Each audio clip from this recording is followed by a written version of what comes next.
Spells require aftercare to work. So, what does aftercare mean? That means you've got to get your own button gear in order to make things happen.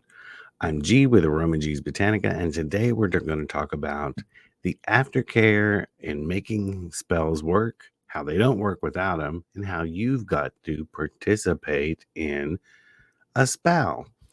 So, what does that mean? It means the most simple version that most spiritual and magical workers will tell you is you can do a lot of work to get a great job, to get more money.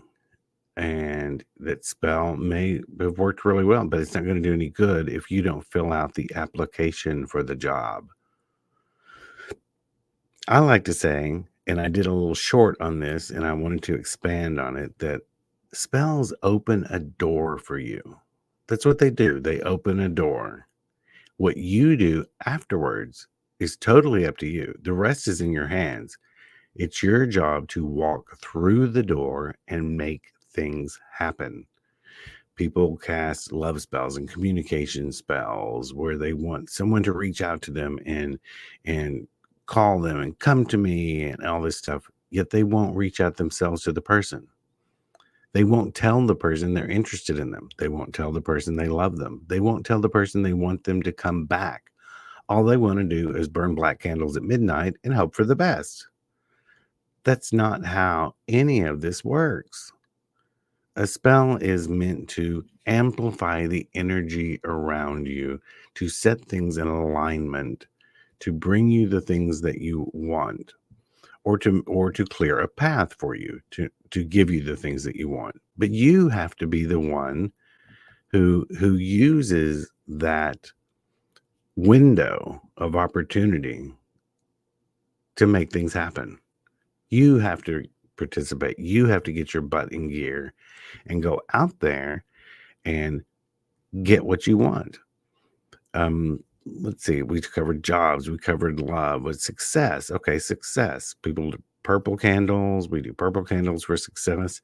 Write out wonderful petitions how you want to be a big musician or whatever. Well, if you don't let anyone hear your stuff, if you don't go out to every club and try to get in there one way or another, or stand on the street with your open guitar for people to throw dollars in or whatever, then just throw that purple candle out the window. It's not going to do any good.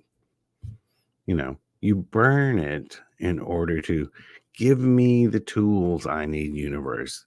Give me the opportunities I need to help me make this happen. So that's what I mean by aftercare. Aftercare, and it can be during care too, while a candle is burning. It doesn't have to be a candle, whatever you've used, whatever magical tool you've used to cast a spell. Because I've always said, what is a spell? A spell is a prayer with props. Um, People often ask, how long does it take for the spell to work? I don't know. I don't know your situation. I don't know how much you are working to make this happen. That's the answer. That's the answer to how long a spell takes to work. What are you doing about it? Are you getting out there? Are you making things happen? Are you shaking things up? Are you telling people the truth of what they need to hear, how you feel about them, what you expect, what lines you won't cross? Hey, it's up to you. So that's what a spell is. A spell is really an open door. It opens the door for an opportunity. And if you're not willing to go out there and seize that opportunity, then, don't blame the candle. Don't blame the root worker. Don't blame the local witch. Go look in the mirror. So, yeah, now it's your turn. Go and open that door.